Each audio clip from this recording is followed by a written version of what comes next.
This is Mongolian Mindset, and today we're going to be responding to another subscriber, Kevin Farrell. Can you type Eminem? So yeah, we're going to do that.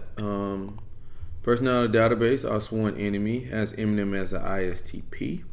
We're going to be breaking them down with Linda Barrens Interaction, styles, and temperament with cognitive functions, and we'll figure out his personality type. Okay. We have an interview with John Beebe Saturday. So it'll be interesting. Join the group. It'll be hosted live there in the group, and then we'll drop it on YouTube afterwards. Yeah. And we are still doing free typing sessions. All you have to do is join our Facebook group and message our moderator, Cody. Make sure you message Cody with your availability, and we'll try to get that done. But let's look at the chart. So looking at the chart, they got him as ISTP. So one thing about ISTP is their direct language. They're responding, so they're introverted. They're pragmatic. They are progression. They're interest, so they always know what they're getting out of a situation. They talk about that, like people interest as well. They're also progression, so they pretty much don't have an outcome in mind. They're just adapting and going.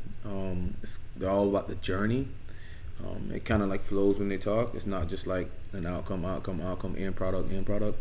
They're TIFE users, so they're going to be relying on their own internal logical framework, and they also care about people to a certain degree, care about helping people, care about how other people feel, stuff like that. And they're SENI users. Obviously, they know their future.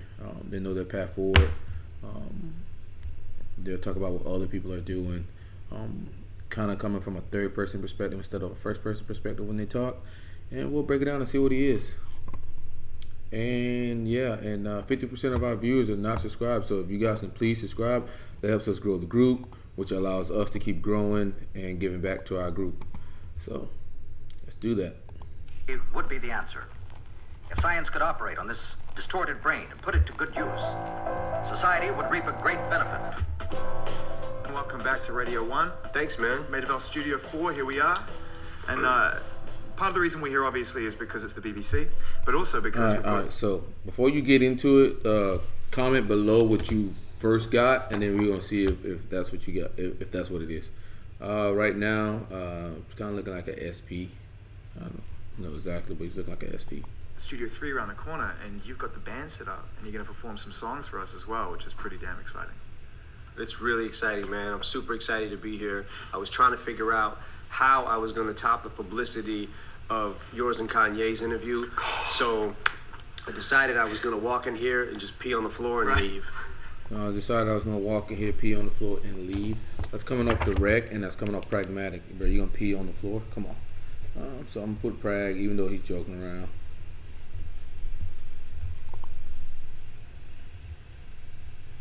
I'm peeing right now.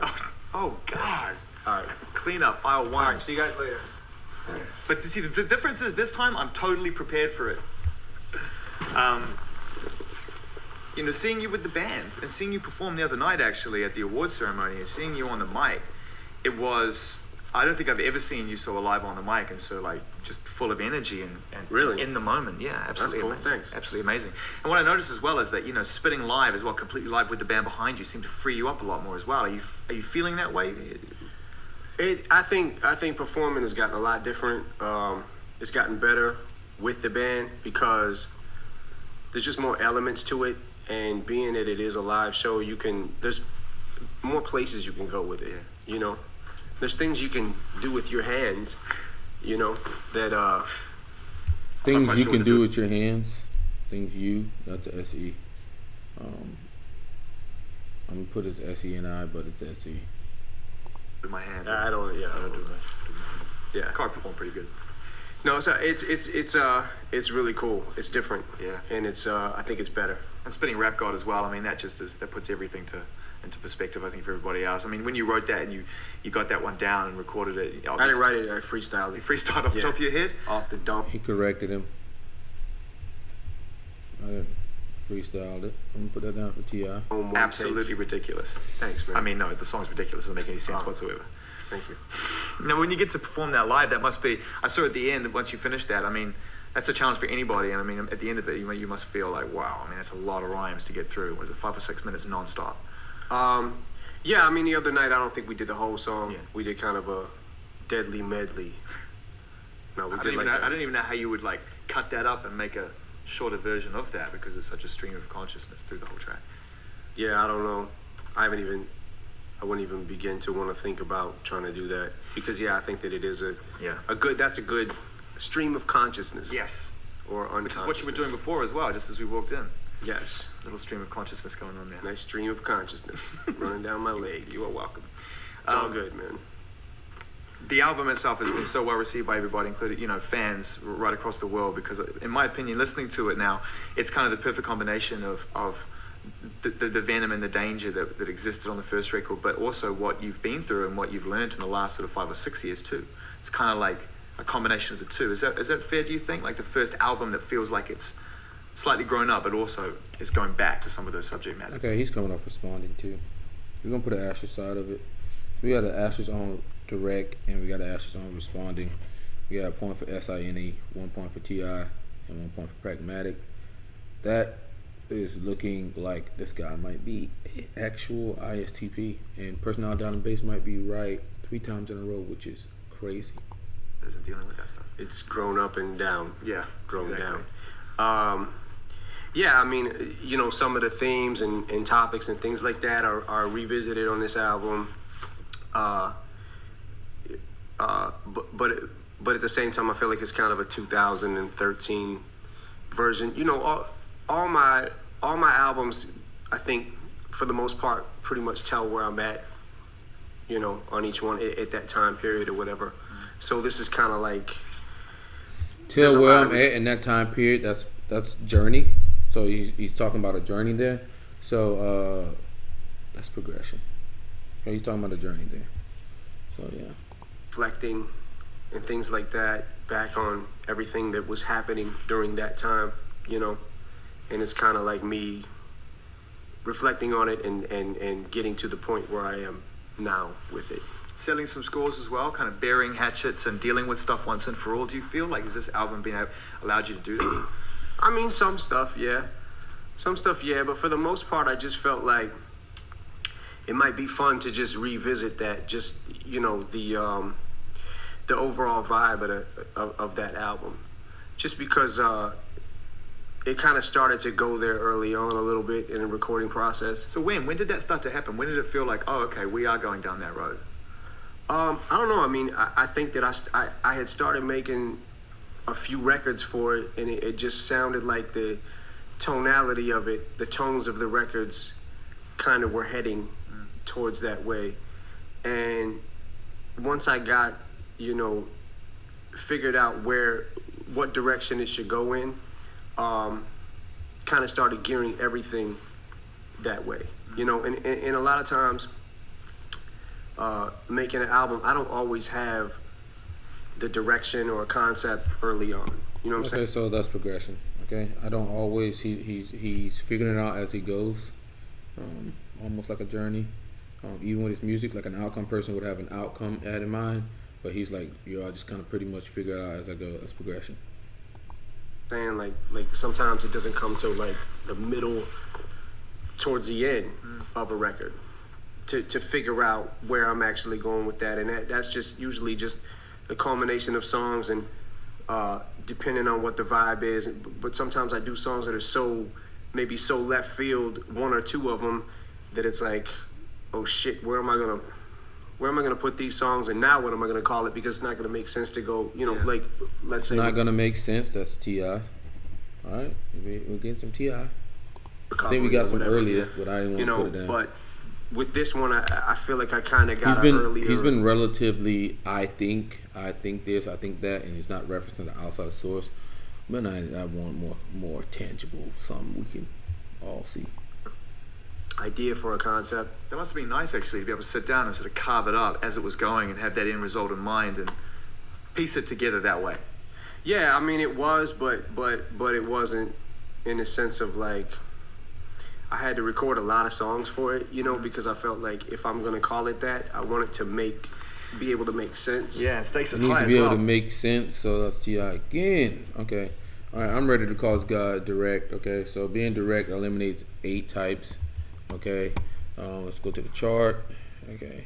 So on the chart, he's direct, so he has to be INFJ, ENFJ, INTJ, ENTJ, ISTJ, ESTJ, ISTP, or ESTP. The informing types are eliminated because he has direct language.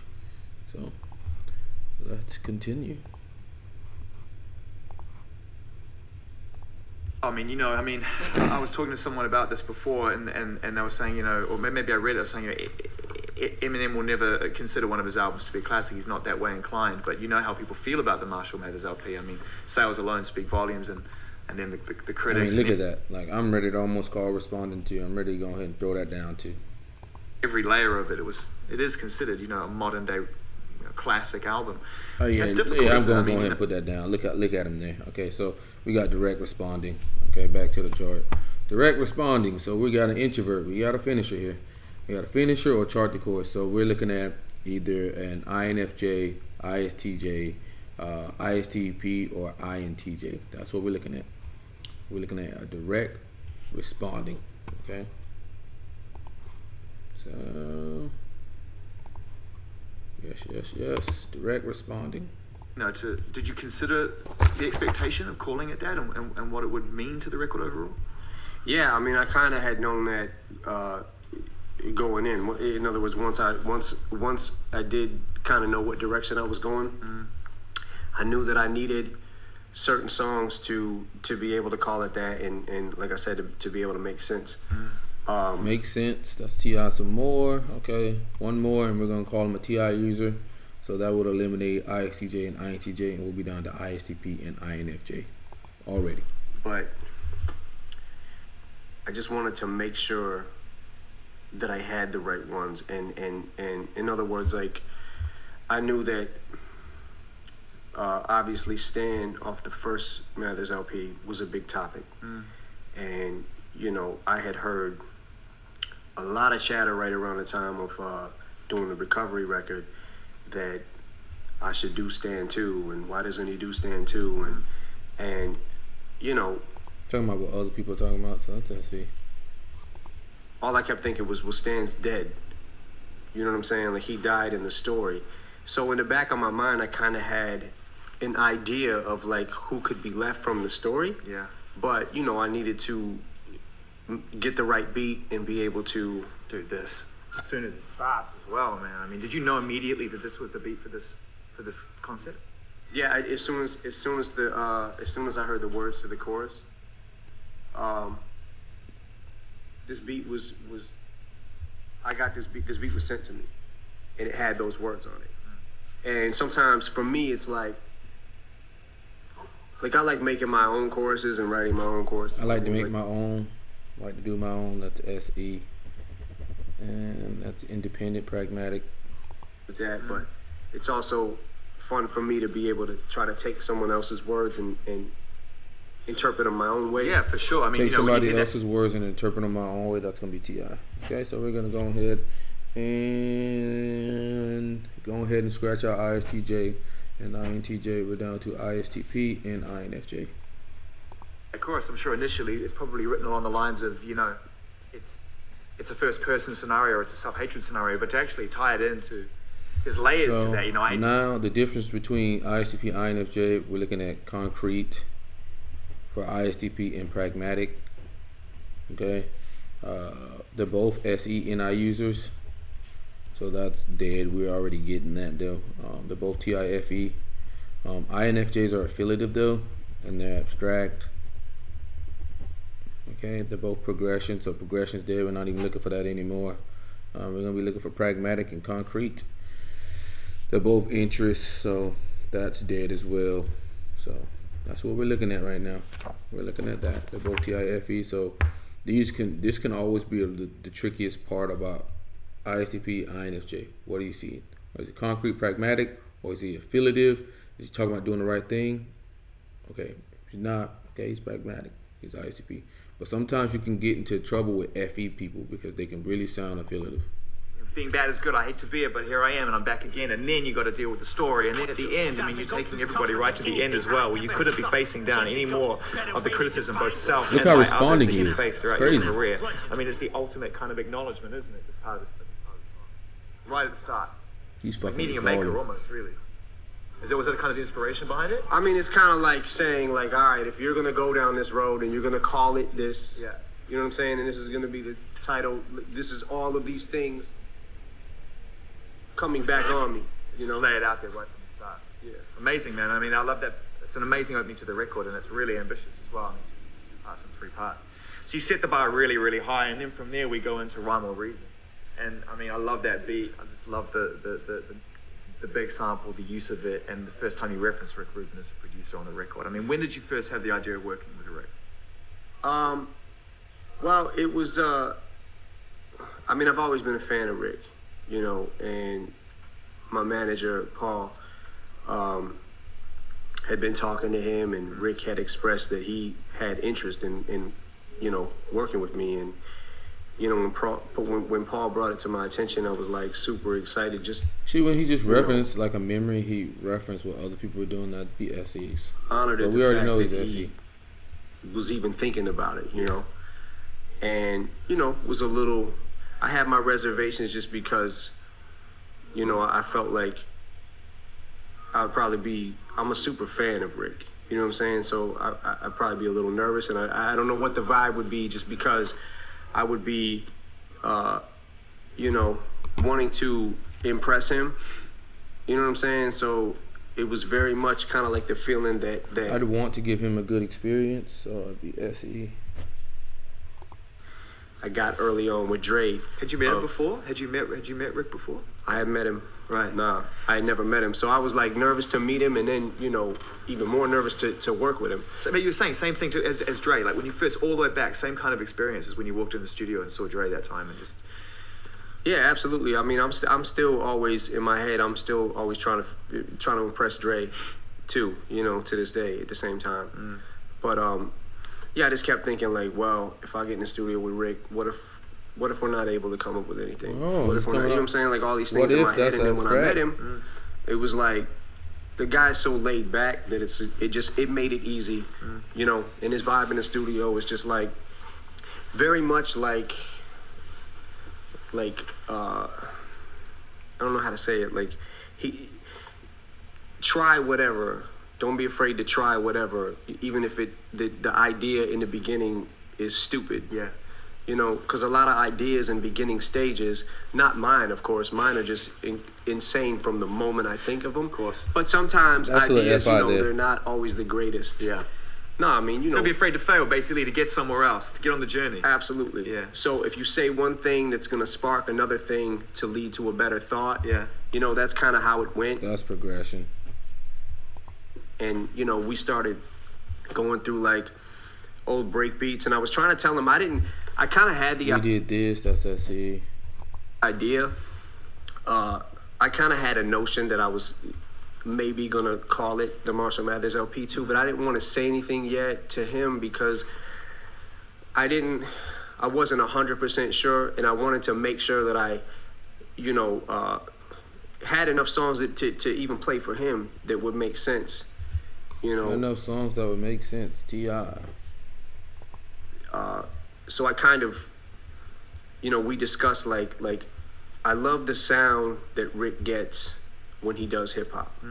You know, even from early so on, warm, Beastie man. Boys, it's incredible. And that's what I was kind of hoping to get, was kind of like, you know, something like I was trying to figure out like how can I make the record sound nostalgic without, but subliminally nostalgic, not, you know what I'm saying, like not More like a blatantly. throwback. Yeah, so that it kind of reminded you of maybe 13 years ago, you know, when you first heard me, but it's over beats that are even, you know, they're older, but you're not sure why you feel this way. You know what I'm saying? Like, Yeah. just to try to create a feel. So we started messing with old samples and break beats and things like that, and because, you know, Rick is super like talented and mastered like every other genre of music as well. Yeah. You know what I'm saying? So like the way he dips in and out of just different genres is crazy to me. So, you know, I was, but like I said, I was hoping to get what I got from him. Oh, So- man. The first time I saw Berserk as well, and I was so happy to Hoping see to get what I got from that's interest. the way that you came through, and then the video, you know, with the way the colors were so reverse Beastie Boy style. It was fanboy stuff for me, like to be able to go out there with a beanie on the ad rock thing, and it was cool, man. I loved that. Yeah, thanks. Talk about your work as a producer on the record, because I know on Relapse you did nothing. On Recovery you got back into it. I've always said to you, as long as I've known you or you've been making beats, how much of a fan I am of your particular music, your production, for others as well as just for yourself. Oh, thank you. And so to hear you back making beats again on some of the standout beats on the record for me was a real thrill. So, I mean, how was that getting back into the producer's chair? So that guy's talking like an SI user. And deciding to wear two hats again. I mean, that was fun. It was fun to be able to just mess around with beats from scratch again. And sometimes, like, I think Recovery was the first time that I ever got really super open to working with a lot of other producers. Yeah. That was the most that I had ever done. And aside from working with Dre. Yeah. So on that album kind of opened those doors a little bit. So that's kind of how early on I started approaching this record or this album. And but sometimes, like, I may get something in my head, like an idea or the mood of something that I would want, and I'm not always going to get that by going through That's NI. Different tracks that other people have made. They don't know what's in my head. You know what I'm saying? So Talking about what other people know, that's TE. It's also a good way to, I think maybe it helps with diversity a little bit too, with the sound and all that. But, I would get something in my head and want to be able to lay that idea down from scratch. It just sounds like you're being inspired by rap in a big, big way. I mean, absolutely. I know you've always been that way, but we've known each other for a long time, and I've met you at various points throughout every album, and I know that I just met you out there. I thought it's all good, man. I'm still peeing on the floor, so. And the music reflects your headspace. It's always been very honest, not just lyrically, but also musically. I mean, there was a time when the beats you were making were all very kind of minor key and lots of strings and lots of kind of a lot of drama. The beats on here are fun. I mean, they're fat and big and, rap, like inspired by hip hop. Yeah, I mean, it's pretty much all I do and all I want to do. You know what I'm saying? Like, it's pretty much all so I do and all I want to do. That's NI. Me, like, I'm still passionate about hip hop in every aspect of it. So making beats and producing, is definitely, it's fun for me. What is it about rap that you love? I mean, I grew up on hip hop. It informs pretty much every single thing I've ever done in my life, pretty much in some form. And what I wondered, being someone who is considered one of the greatest of all time, what is it about rap, the art form, if you can even trace it back to when you first discovered it, to how you feel about it now on one of your most rap heavy records? SI progression. It's a lot of rap. SI A lot of progression. rapping on That there, a guy's lot of words. SI and progression. What is it about it that you love, if you could put it into words? I don't know. I don't know. That's T.I. I love the fact that you can. I love the expression of it. The fact that you can, just, I don't know. I love I love beats and rhymes, and I love the fact that you can express yourself in a rhyme and lay it down, and it can be therapeutic, and you've got it off your chest, and then you could go on to the next thing. I don't know. There's so much progression. I don't know. He's trying to answer from a logical perspective instead of FI because he didn't have any FI. Hilarious. Shit that I love about rap. Try to answer logically. I'm in it for like I love to watch what's going on in the game. I love to watch what's going on in the game. That's SE. Keep my finger on the pulse of that, and it's exciting to watch as a fan for me too. Just being a fan of hip hop, and watching as it, the evolution of it, and how it moves from each year to year, and you know what I'm saying, the direction. And are you sort of relieved that you can be that now? You can be, a contender for the world's greatest rapper along with a selection of your peers, and it can be a really amazing rap record, and to a certain extent, I hope it's the right way, because I know you're still incredibly popular, number one in 80 plus countries and huge, but the pop star's kind of dead. In the sense of what people expect from you these days, isn't it? You don't have to be that guy anymore. You can just be a rapper and make rap records if you want. Is that a relief? Well, yeah, I think so.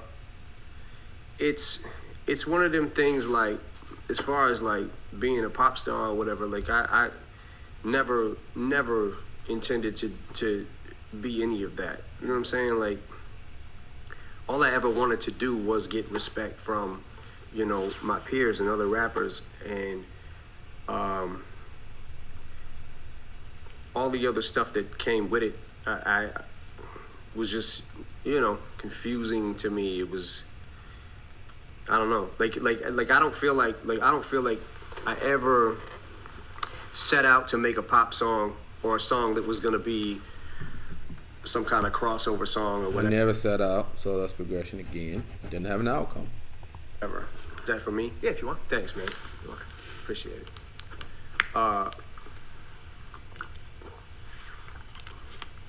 And then boom, you did.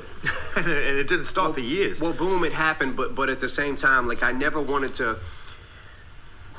When things did keep happening and certain things kept hitting the radio and things like that, I mean, I don't think I'm stupid. I don't think I'm not stupid. T.I. Like I know when a song has a certain particular sound, Yeah. and sounds like, well, maybe this could possibly be a radio record, or when I'm going fuck shit ass, you know what I'm saying? Okay, pragmatic, we're done here. He's pragmatic. Okay? He's ISTP. We're done here. He's pragmatic. So what we noticed very early on was that Eminem is direct. That means his words are specific, concise, and to the point. It's not hard to understand what he's saying. It's coming straight from the hip. It's not informative. It's not vague. It's not wordy. It's not extra descriptive. So he is direct. Okay, so that eliminated 8 types. Okay, then we noticed that he was responding. Okay, responding means he's introverted. He's staying on topic. He's not interrupting. He's sitting back, reflecting, and then answering. He's okay with awkward silence, so he's responding. That leaves us down to ISTJ, ISTP, INTJ, and INFJ. Okay, and what we noticed from there was he's a TIFE user. He cares about things making sense, logical framework. He applies to things, and he does have some FE as well. So that will knock us down to ISTP and INFJ. And then what we noticed, obviously, he was SENI, and we got progression and stuff like that. But we noticed that he was pragmatic. He's not talking about doing what's right. He's talking about being effective, independent. He makes his own beats. He, is rebellious, contrarian. He's not talking about inclusion at all. He's not talking about being in a group. He's not talking about doing what's right. He's not talking about interdependent. So yeah, Eminem is the ISTP. Personality databases had the last 3 right. John Jones, I think they had right ISTP. Joe Rogan, ESTP, and Eminem, ISTP. So they're doing actually decent. But let's look at the chart, and you guys see what ISTPs are. And thank you for watching the video. This is Mongolian Mindset, and we're out.